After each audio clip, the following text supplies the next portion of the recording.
New intelligence suggests Iran was just as surprised as everyone else by Hamas's attack on Israel last Sunday. The reporting raises doubt that Tehran had a direct role in approving, planning, or paying for the deadly assault.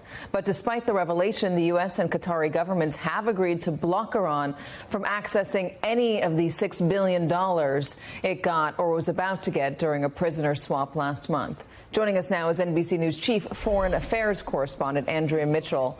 So, Andrea, tell us about this decision to refreeze this money.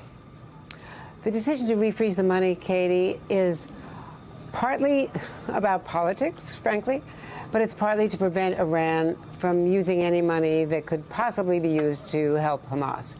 None of that money has been spent yet. The $6 billion, though, immediately created a firestorm here politically in the U.S., starting with Donald Trump and other Republicans.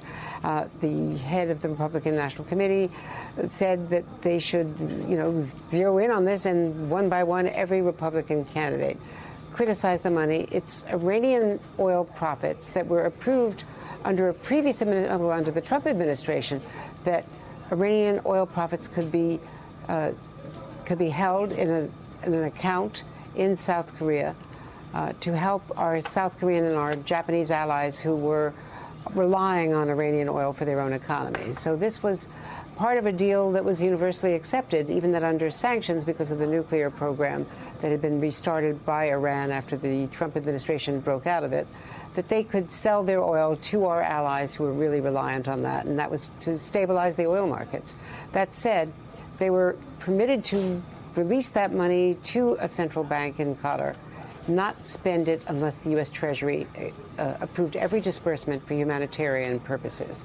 And none of that money had yet been spent, but it really created havoc here for the administration. They argued that it was worth it to get the hostages back, that it was never U.S. taxpayer money, but there was a lot of misreporting about it and misinformation spread by critics of the administration. So to be clear now, the best way out, now that the war had started and it had become even more toxic politically, they're freezing that money. Qatar will not let any of it out. None of it will go for humanitarian purposes to Iran or anyone else. Let me ask you about the intelligence. There was reporting in a newspaper here in the United States that Iran did have direct involvement, but everybody, the Israelis, the Americans, Hamas, Hezbollah, they've all said that, and Iran has said that they didn't know about this. What does the intelligence that we're learning about suggest? On Sunday, around 4 o'clock Eastern, the Wall Street Journal reported exclusively that there had been very specific meetings with Hamas, with Iranian officials in various countries, plotting for weeks, if not months, this exact attack, the surprise attack, of course, from Saturday morning. I was getting warned off of that. We did not go with that story for the next day or so. We were reporting that we had no hard evidence. U.S. officials said that. The Secretary of State said that. John Kirby said it at the White House, that they had no evidence. My reporting from intelligence agencies and other sources was that we just could not establish it. And interestingly, the Israelis from the get-go were also saying that they had no hard evidence. There was some speculation in some media circles that this was because the U.S. and Israel did not want to set off a situation where they had to take action against Iran and have a wider war. But it was still consistently denied by both countries.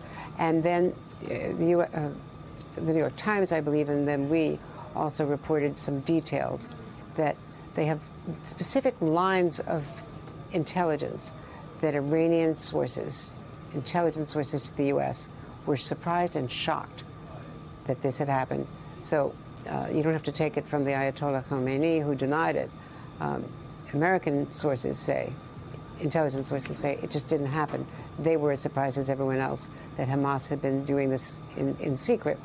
Just one quick point, though. Hamas has been supplying and training, arming, been armed and trained by Iran for decades. There would be no Hamas without Iran. So, for all intents and purposes, they've made this possible.